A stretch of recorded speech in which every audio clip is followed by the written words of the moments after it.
Hello, I'm John Coleman, and the name of this presentation is There Is No Significant Global Warming. And I'm the guy that is just doggone sure of that. Now, you may think that I'm just a paid-off shill, big oil, or something of that sort. No. They've never given me a nickel. I'm a television weathercaster with 60 years' experience, a meteorologist. I was the first weatherman on Good Morning America.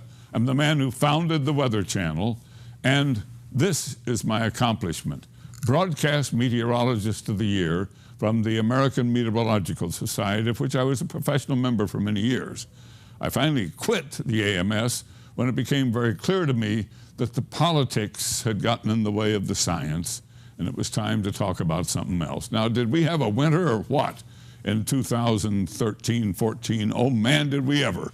When I called for my brother in Ohio, his wife said he wasn't coming in from shoveling the snow to talk to some guy in California. Oh, man, how could you tout global warming when it was the coldest, snowiest, bitterest winter in 30 years, which it was across the United States? And it would take a lot of gall to put out a statement, as our NOAA, the National Oceanographic and Atmospheric Agency, did, claiming that it was 2013 was the warmest year. I mean, it's sheer silliness. It is manipulation of the data. Now look, let's get something clear right from the beginning. I love this planet Earth. I've been a citizen of this Earth now for darn near 80 years, and it's all I got. If I thought that we, mankind, were damaging this beautiful little sphere, this blue marble on which we live, I would be terrified and give every ounce of energy I had to stop what we were doing. But I have studied the issues of so-called global warming, or now they call it climate change since the warming has stopped. I have studied the issues carefully and completely as a good scientist can, and reached an absolute firm conclusion that there is no global warming.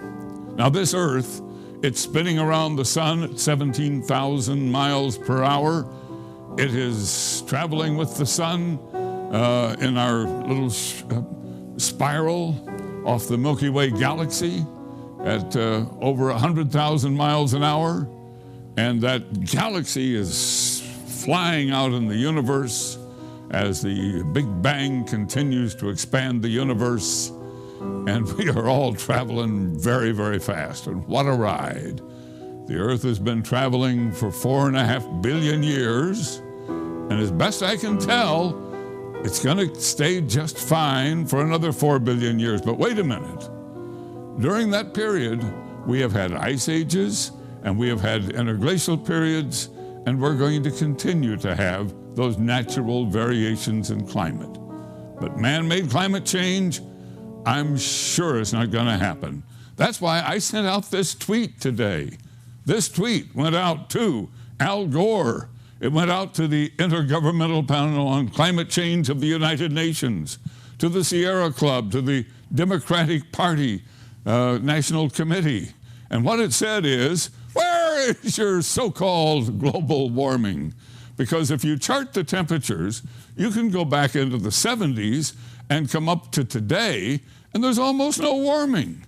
I mean, less than 1 degree warming since 1978, and absolutely no warming since 1998. What kind of deal is that? Well, I'll tell you what kind of deal it is. It's the kind of deal that's full of silliness if you're promoting climate change and global warming. We are in one of the most stable and beautiful periods of Earth's climate you could hope for. And look at the stark contrast between the spaghetti of the many models of atmospheric warming created by various people who have gotten tens of millions of dollars of federal grant money and worked for the Intergovernmental Panel on Climate Change, and there's the average of all their models. And then here's the real temperatures as measured both on Earth and with our satellites. And folks, it's just not happening. That's why I posted on Facebook this memo today to the scientists and organizations that take that $4.7 billion a year of tax money to continue your so-called global warming research, and I say to them, it's bad science. Ladies and gentlemen, please cease and desist the global warming and climate change scare campaign. It's harmful to the continued advancement of our civilization. The government actions to counter so-called carbon pollution have already raised the cost of fuel, electricity, and food by an average of $1,000 a year for the average American family of four. And the $4.7 billion of our tax money a year being issued to you and your organizations is funding a wide range of meaningless studies based on this bad science that says that carbon dioxide radiative forcing is causing warming. That money could be productively spent on energy research, including graphene and thorium and other new energy sources. Your manipulated climate computer models have dramatically failed both in temperature predictions and their predicted warming signatures. Please admit your errors. It's time to put principle and that above personal wealth and status and help restore basic scientific principles to climate research. So I posted the memo and I sent the tweet.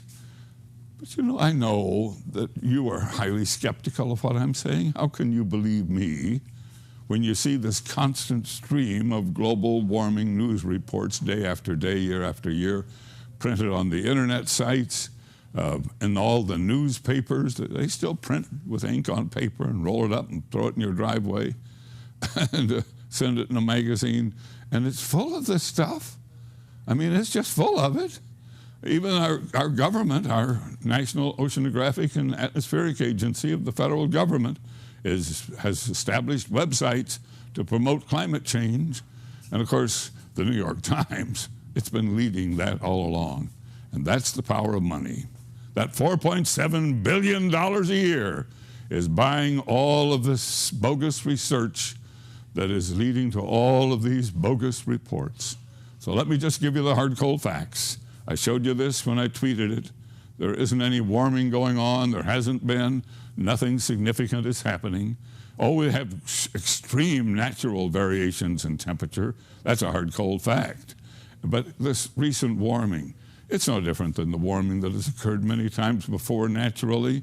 We had a medieval optimum when the Roman Empire flourished, and we had the little ice age when times were very tough. This little warming we have now, gosh, that's no big deal. That's just no big deal. Now, you want to talk about big deals. This is a hard, cold fact. From the ice cores, we have determined that we have vacillated on Earth between extreme ice ages and these beautiful interglacial periods of warming weather. And we live in the most recent of these interglacial periods. We've been in it for 12,000 years. Probably have another 10, 12,000 years to go before the next ice age comes on, naturally. And can we cope with that? Now, you hear about the ice melting at the North Pole. What ice melted at the North Pole? Well, it got pretty low in 2007, but this is the last bunch of years since we've had satellite observation. We've had it for about 35 years. And here's where the ice is now, and it's no big deal. And those polar bears, there are more polar bears living today than have been alive any time since we've been counting them. And they are living all around the North Pole in 19 populations. They're doing just fine. That's a hard, cold fact. How about the South Pole? Well, our South Pole, is, as I record this, is in summertime, so the ice melt is near the peak for the season, but you note it's well more ice there than above average. It's near an all-time high. Oh, but the water is rising along the coast. Oh, is that right? Well, it's rising at the rate of about 6 inches per 100 years as part of this interglacial period. I mean, when the North America was covered in a 400-foot thick ice core at the end of the last ice age, the oceans were low, and then as that ice melted, of course, the oceans have risen, but that rise has been gentle and is not important. And then, superstorms. We didn't have a hurricane hit the U.S. in 2013. The year before, only a meager effort. And that so-called Superstorm Sandy, it was no big deal as hurricanes go. It didn't compare with Katrina, didn't compare with Andrew, And neither of those compared with the Galveston hurricane of 1900, long before man had any influence on climate. Oh, but tornadoes. How about those tornadoes? Well, here's the chart of tornadoes. Strong tornadoes have been diminishing. I mean, we now have so many good radars, and everybody's taking pictures with their phone. We see every tornado, it seems, that forms. But folks, there are fewer and less strong. Oh, and drought. Well, we had a big drought in Texas. It vanished. Now we have a big drought in California, getting a lot of publicity. If you look at the records, California falls into drought about once every 11, 12 years. And then we get an El Nino, and California gets the rain, comes out of the drought. I mean, we got 40 million people living in a desert. Of course they're going to have a water problem. So what? It's natural. It's not man-made. And it comes and it goes. It takes care of itself. Heat waves? What heat waves? We haven't had a killer heat wave since the 50s. So I've plotted all these hard, cold facts and presented them to you. And then I compare them to what you read in the press, what you hear on the air, what the networks tout. And you say, man, what a difference between reality and what's there. Does Coleman know his reality? You bet I do, folks. I study it every day. But how did this strange, bad science, how did this global warming, climate change, this crisis, how did it get started? Well, that's the story I'm going to tell you today. And that story begins with this great scientist, a man named Roger Revelle, who was a graduate of the University of California, Berkeley, in oceanography, who then served in the Navy during World War II, then became the director of the Scripps Institution of Oceanography, and who led research on the environmental impact of the atomic test on those atolls out in the Pacific following World War II, both atmospheric and ocean impact. And as that was coming to an end, he had greatly grown the Scripps Oceanographic Institution from an isolated small organization to a huge professional organization with many ships and hundreds of employees. It became clear he had to have something new to work on. And that's when he decided that something had to give. So he hired this man, Hans Suess, a professor from the University of Chicago who had done studies on the effect of carbon in the atmosphere. And Revelle thought maybe there was something to that. So he and Suess did a research paper, and they put it out, in which they asked the question, is mankind's burning of fossil fuels to the coal in our stokers that were heating our homes, the oil in our cars, the fuel, old-fashioned gasoline in old-fashioned cars, was all of that creating a climate issue? And this was the 1950s, folks, and the world was pretty well caught in a smog. I remember it as a boy. Most of you are probably too young to remember, but I got to tell you, you choked in the smog that hung over your towns during the winter months when all those coal-burning stokers were going, and the cars were just spewing out ash, and it was ugly because we were burning old-fashioned untreated fuels in old-fashioned cars. Well, that was the beginning. That paper that Suess and Revelle put out is actually the paper that started the global warming frenzy. Oh man, did they start something. And Revelle then, he became a powerful man as a basis of that. His science was used all over the world by other scientists. And he started campaigning to establish a campus of the University of California co-located with his Scripps Oceanographic Institution at La Jolla, California. That was a big darn deal. Well, guess what happened? It was located there, but something happened. Revelle suffered the greatest defeat of his life. He had campaigned to get that university there and thought he would be its first chancellor, but the politics backfired on him, and he wasn't named chancellor of that university, and he was hurt. So what did he do? He suddenly made a big move. He changed his life. He packed up and went to Harvard, where he started the Center for Population Studies. So there he was in Boston in 1967. Now, what does this have to do with the global warming story? This is what it has to do with it. That first year, one of his students was this young man, Al Gore. The only science class Al Gore ever took, Revelle didn't remember having him in class. But Al Gore, who got a D in the course, was highly impressed. He was the son of a politician out of Tennessee, and he used what he learned there to start his global warming campaign. He wrote a book called Earth in the Balance. He ran for the U.S. Senate. He claimed that the Earth was being challenged by our burning of fossil fuels, and it got him elected to the U.S. Senate. And there in the Senate, he conducted hearings, bringing in scientists and spreading the scare of global warming. And that's when the money began to flow from the government to research. And this was the booby trap. Because once billions of dollars of government funding was going out to these organizations at universities and research groups across the nation, and they had to back that global warming claim that Al Gore was promoting with their research, the research began to pile up. And if you were a young scientist, you didn't have a choice. You couldn't put out a research paper that said, oh, what warming? You'd be out of a job. You'd lose your job, your car, your family. You'd be walking on the streets. No, you had to support it. Al Gore had taken Revell and Seuss's research paper and used it to start the global warming campaign. And what did Al Gore say? He said, this is Roger Revell. He was my mentor. He's my hero. He's the man who spread the alarm. Well, there was another man that picked that up, this man, Maurice Strong. Maurice had become a bureaucrat at the United Nations, and in 1972 he had a conference in Stockholm on the environment, and his whole goal was one world government. And he used the impetus of that global warming scare at that Stockholm conference to start the initiative that set up the Intergovernmental Panel on Climate Change. So now we had the U.S. government and the United Nations both promoting climate change, and it all came from that Revell Seuss paper and the research that followed and the dollars that were now flowing, and man, it was underway big time. So the IPCC, it had scientists and bureaucrats and politicians from throughout the world.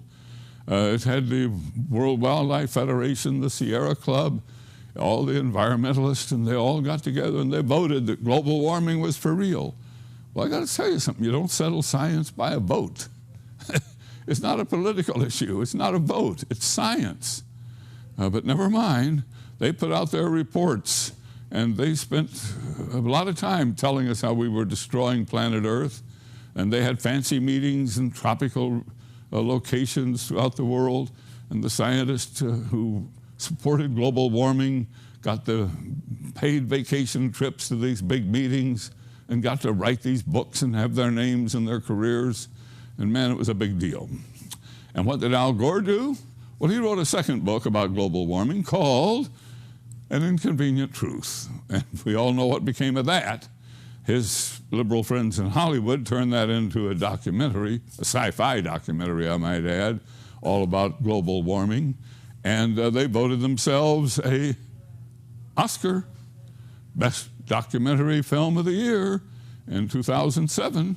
And then they turned around and Al Gore stood by the IPCC president and they got the Nobel Peace Prize, all for scaring us about global warming.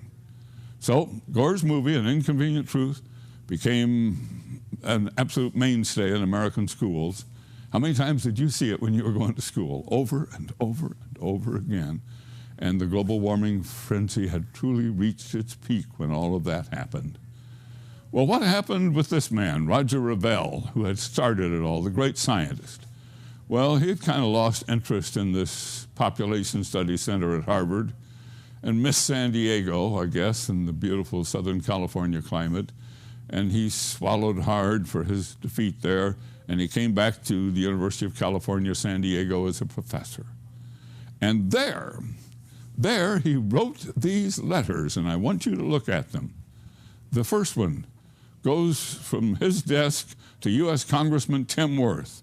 Quote, "We should be careful not to arouse too much alarm about the rate and amount of warming before it comes clearer." And he wrote another letter here to Congressman Tim Bates. "Most scientists familiar with the subject are not yet willing to bet the climate this year is the result of greenhouse warming. As you very well know, climate is highly variable year to year. The causes of these variations are not at all well understood. My own personal belief is that we should wait another 10 to 20 years to really be convinced that the greenhouse is going to be important for human beings in both positive and negative ways. So there it was. The man who had started the global warming campaign had put up the flag of warning. Hey folks, this may not be for real. Caution, caution. Well, he even wrote an article that was published in a new science magazine called Cosmos. And he teamed with a professor, Fred Singer, to write that article. And that article was called What to Do About Greenhouse Warming, Look Before You Leap. And the article concluded, and I quote, "The scientific basis for a greenhouse warming is too uncertain to justify drastic action at this time." Wow. The man who had started it? Well, how did Al Gore react to that? Well, he said, "I've made up my mind. Revell is now senile. Pay no attention to that. The debate is over." And you've been hearing that now for 20 years. Al Gore won't debate anybody, and he claims it's for real. Well, we lost Roger Revell. The fight had to go on without him. He passed away of a heart attack in 1991. And after he died, his family joined with the people at Scripps to make him the father of global warming. They rejected his denialism, and so did the UNIPCC. But Dr. Singer, he was made to be the scapegoat for it all. They said he had caused it. Well, I finally was able to interview Dr. Singer about this controversy. He joins us live from Washington, D.C. Dr. Singer, what was Roger Revell's view of carbon dioxide as a greenhouse gas when you co-authored that Cosmos article back in 1990? He was very relaxed about it. He basically looked at this as a grand geophysical experiment. After he and his collaborators like David Keeling found that CO2 was in fact increasing in the atmosphere, he and his colleagues were wondering if it would have any impact on climate. He wasn't about to make any judgment on the matter until the data were in. Of course, at that time, by 1990, we had about more than 10 years worth of satellite data, and the satellites didn't show any appreciable warming. And this is what actually set off my own thinking on the matter. I wondered what was going on. After all, carbon dioxide is a greenhouse gas. It's increasing. There's no question about that. Where is the warming? Well, it turns out that the atmosphere is much more complicated than the climate models believe, and the warming is offset probably by a kind of negative feedback that comes from clouds and water vapor in the atmosphere. Well, are you saying that back in 1990 that Revell was somewhat regretful of the excitement that he had caused about global warming? Revell, at that time, had written some letters to his congressman and also to Senator Worth, telling him to calm down, not get excited about it, but wait and see what would happen to the climate. In other words, he was telling him, don't assume that things are going to warm up just because the models say so. Revell actually was very skeptical of climate models, much more so than I was. I was always more optimistic, hoping that they would improve enough so that they could really simulate what's going on in the atmosphere. Revell had not much faith in models. Well, since that time, many people have said that you were the one who manipulated Revell, that you kind of calmed him down or changed his feelings in the way you put that article together, that Gore said he was a senile old man when you co-authored that paper, and that therefore you took your position on CO2 and more or less assigned it to Revell, and they put a lot of blame on you. Well, that's absolutely untrue. First of all, if you knew Revell, you would know that he was sharp to the very, very end and you could not change his mind. I mean, he knew what he was doing all the time. And furthermore, we have written proof. We have the letters he wrote to his congressman and to his senator. We also have an interview in Omni magazine.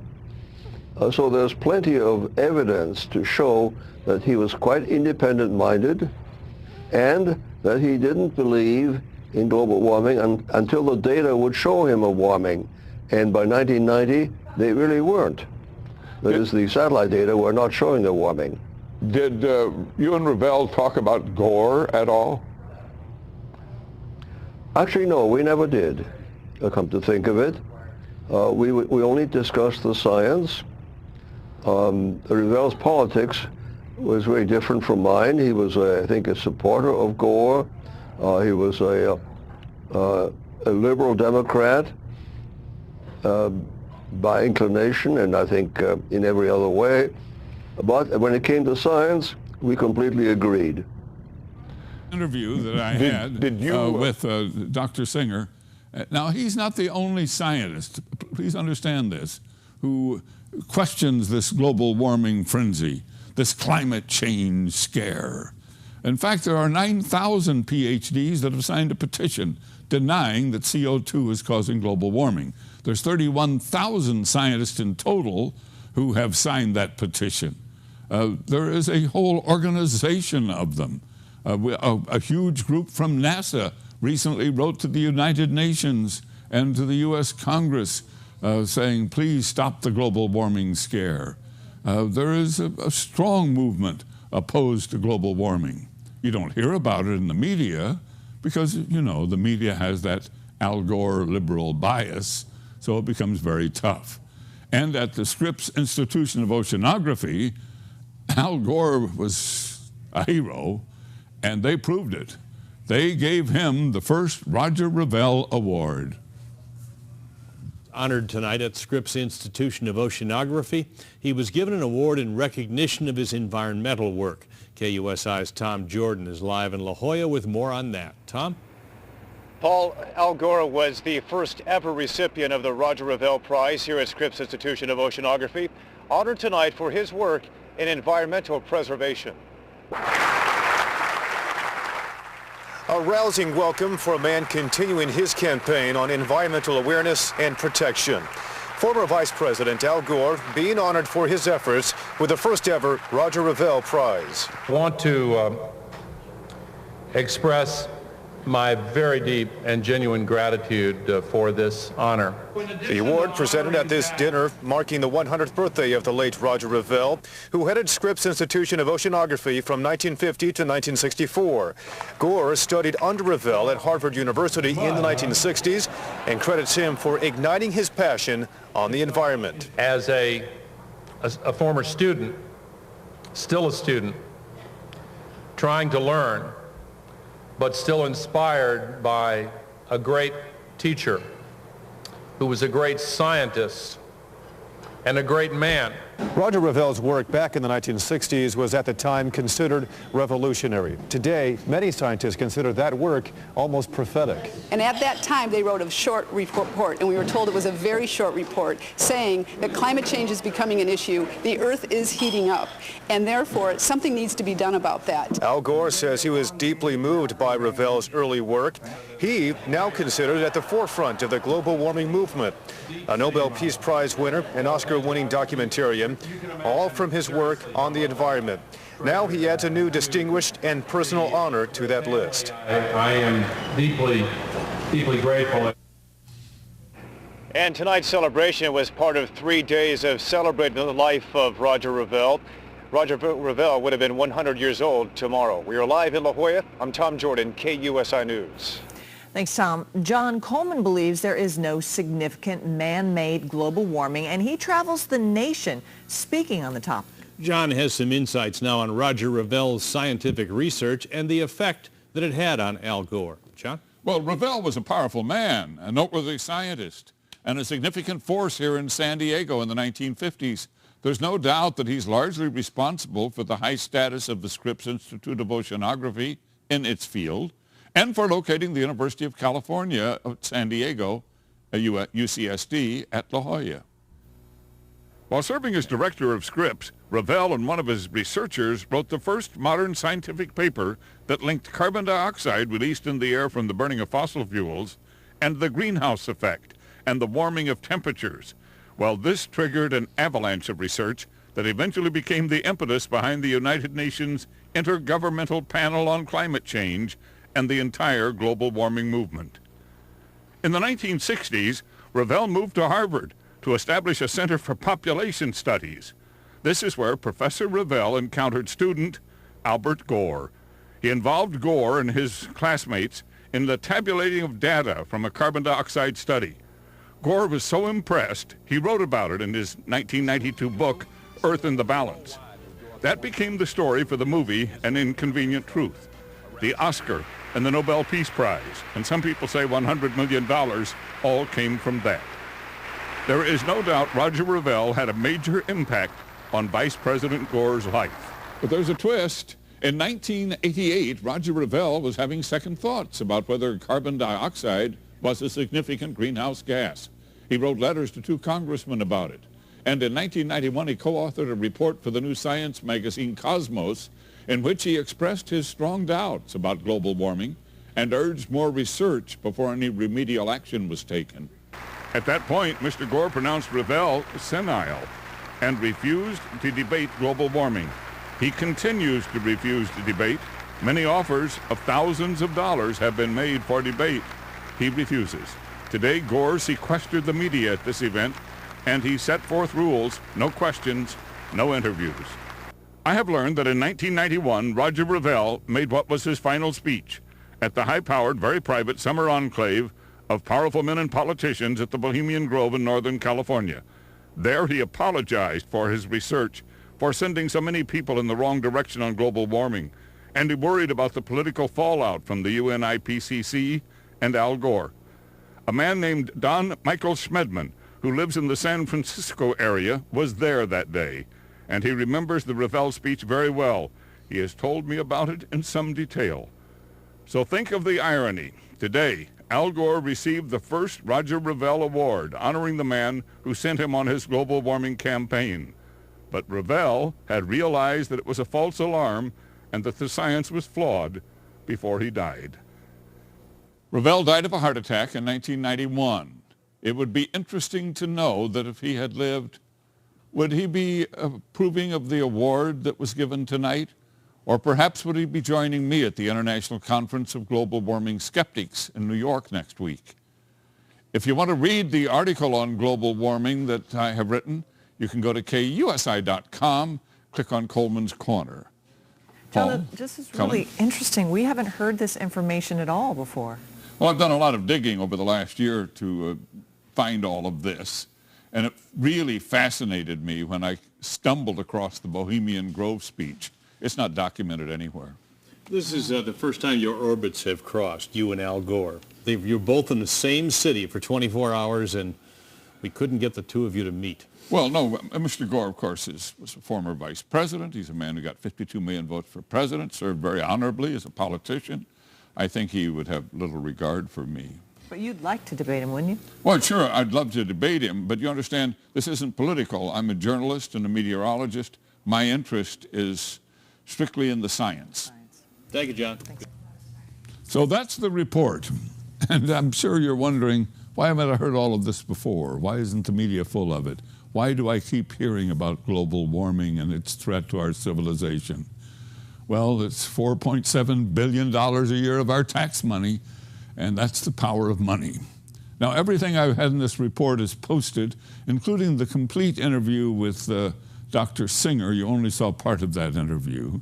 That complete interview and a lot of other material is posted on my Coleman's Corner website at KUSI.com, Coleman's Corner. Now, I would be delighted to have you look there.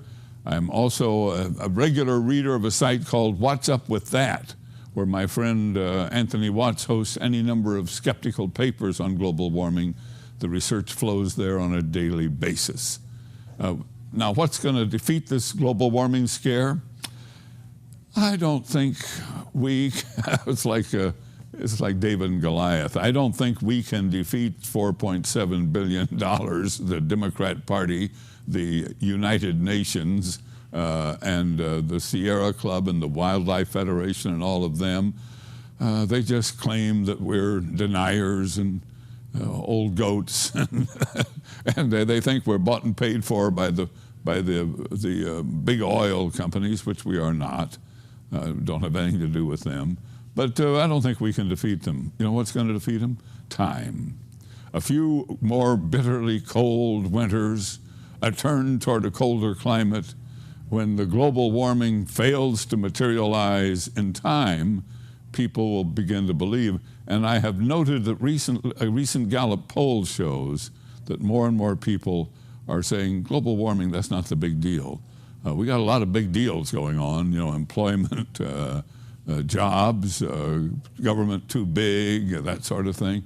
The list of their concerns is very interesting. Those are on it. But global warming's down toward the bottom of the list. Thank you for watching this presentation. I'm John Coleman, and I'm always available. You can contact me by emailing to jcoleman@kusi.com. Thank you and goodbye.